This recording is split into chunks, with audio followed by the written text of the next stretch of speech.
going to add error to this one right here. I'm going to pretend, let me see, the standard deviation is 4,500, the 7,790. I'm going to add to this problem,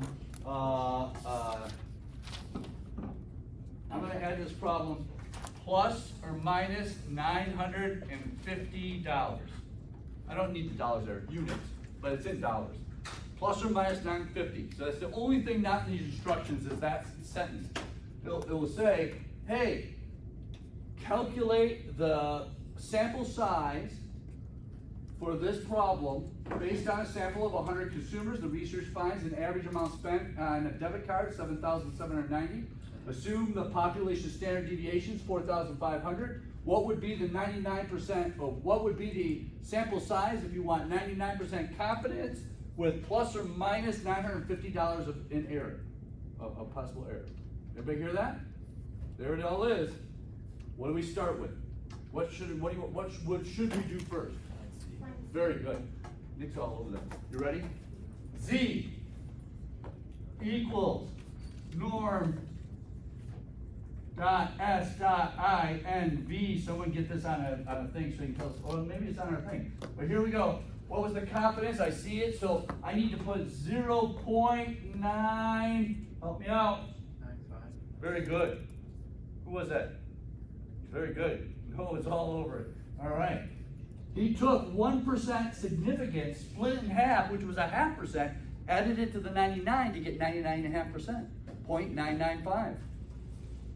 That's the tricky part about that. So I think we have a 995 on this already. Is that 995 right there? NORM.S 995. So I'm going 3 digits. What should it be? 2.57 what? 2.57. What's the next digit? 6 it is, because there's an 8 after that. Very good. 2.576. So now we're going to set it up using this top formula.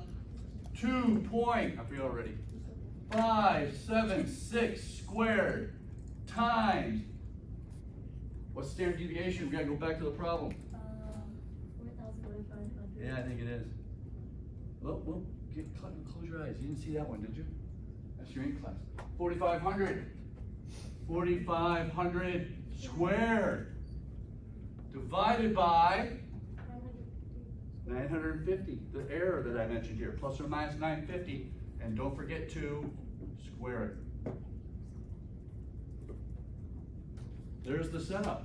Define the sample size for a mean. I want to see if the PowerPoint has an example for a mean. Either I can't find it or I passed it up. Hang on a minute. Oh, right here. Okay, here we go. Here's another one. If the standard deviation is 45, what sample size is needed to estimate the mean within plus or minus 5 units? 5 right there. With a 90% confidence, okay? We went ahead and would do NORM.S.INV. What would be in the parentheses for this problem? Anybody? 0.9. Wait, what'd you say? Hang on. No. That's the Z. Yeah, what's in the parentheses though for the NORM.S.INV? 0.95. 0.95, because half of 10% of significance added to the 90. 0.95 gave us a Z of 1.645. Very good, which would be squared. Standard deviation is 45. There it is being squared right. Uh-oh, where's my pointer? There. And then there it is. It gave you the plus or minus 5 units error. There it is at the bottom, squared. You're showing, there's the setup. You gave me the Excel equation to find that 1.645. By the way, guys, this is slide 35. And then you're showing me at least two calculations now that you got it all set up. You get 219.19. You're in a hurry. You go, oh, 0.19. I'm rounding down to 218. No, or 219. No, you forgot. When it comes to the sample size, you always round up. So this guy has to go to 220.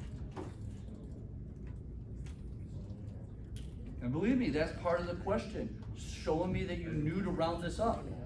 That's another quarter of a point at least.